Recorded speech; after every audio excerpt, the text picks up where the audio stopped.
9h moins le quart, c'est le moment de feuilleter les pages culturelles de la presse, moment culte. Et j'ai envie de dire vive la France, monsieur. Mais dites-le. Oui, parce qu'on célèbre nos talents dans plusieurs journaux. D'abord, Henri-Georges Clouzot, immense réalisateur, vous savez, des années 40-50, dont les films vont ressortir. Si vous n'avez jamais vu sur grand écran Les Diaboliques, L'Assassin Habito 21 ou Le Corbeau, regardez, ça va être possible, nous apprend le journal La Croix. À l'occasion des 40 ans de sa disparition, puisqu'il est mort en 77, il y aura des soirées spéciales sur Arte, il y aura une rétrospective Clouzot, il y a une rétrospective Clouzot en ce moment jusqu'au 26 novembre à la Cinémathèque à Paris, plus une expo qui, elle, durera jusqu'à l'été prochain, et une ressortie en salle, donc vérifiée. C'est pas dans toutes les salles, mais il y a quand même un petit peu dans toute la France. Pardon et du Télématin la semaine prochaine avec Henri-Jean Servat. Ah bon, je croyais avec Georges Clouzot, ça m'étonnait. Talent français, toujours cette fois dans les Échos. Regardez, en ces temps où il faut développer le commerce, les Échos vantent le design tricolore. Vous voyez, on a des bons créateurs qui savent vendre des produits de qualité. Oui, c'est pas Sylvie qui dira le contraire. Vous voyez à gauche, tu reconnais Fermob, évidemment, le fabricant de meubles de jardin qui s'inspire des squares parisiens. À droite, vous voyez, c'est le lino qu'il faut regarder à droite.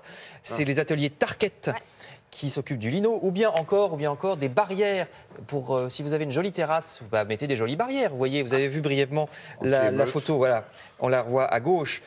C'est une société qui s'appelle Gézékel. Et alors à droite, le tricycle de chez Kifi, j'aime beaucoup, ça vous permet de mettre vos courses. Vous voyez à l'avant, vous mettez comme ça, vous n'avez pas d'excuses pour aller au supermarché. Vous n'avez plus d'excuses pour y aller en voiture. Vous prendrez un tricycle Kifi. Je passe à la gastronomie. 20 minutes nous apprend que le meilleur chef de France a été distingué par le Go Emilio. Donc cette année, ça sera le jeune Jean Sulpice qu'on va voir, et on va surtout voir. Vous voyez sa photo en petit à droite, et on va surtout voir l'endroit où il exerce. C'est à Talloires, en Haute-Savoie, dans un cadre magnifique, une assiette merveilleuse.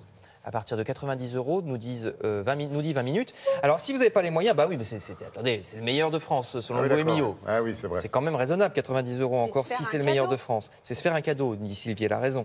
Alors, si vous n'avez pas les moyens, en tout cas, le Canard enchaîné nous confirme qu'il vaut mieux faire la cuisine soi-même et pas acheter des plats préparés. Parce que regardez, le Canard nous rappelle que les mentions tradition, ceci, gourmand, cela, ne veulent absolument rien dire. Il y en a très très peu qui sont protégés par la loi. Mais si vous voyez sur une étiquette de plat préparé, grande tradition, recette artisanale, saveur à l'ancienne, c'est du pipeau, rappelle le Canard enchaîné. Toutes ces indications. Plaisir à du monde, là, non mais c'est vrai parce que c'est proche parfois de mention légale, parce que à l'ancienne ça veut dire quelque chose, mais saveur à l'ancienne ça ne veut rien dire, vous voyez. Donc évidemment on surfe avec la légalité. Donc vous faites la cuisine vous-même, ça sera encore bien mieux. Le Figaro justement nous montre, et je termine, ces belles photos pour faire la cuisine soi-même et en plus avoir un beau jardin. Regardez, ce sont des plantes à la fois ornementales et comestibles, puisqu'ils sont allés en Finlande voir les plus beaux buissons à baies. Vous voyez ces images de la Finlande et voyez les baies. Alors il y a des argousiers, des myrtilles, des érelles. On peut mettre ça dans son jardin, c'est très joli. Soit on les cueille pour faire des tartes, soit on les laisse pour les oiseaux.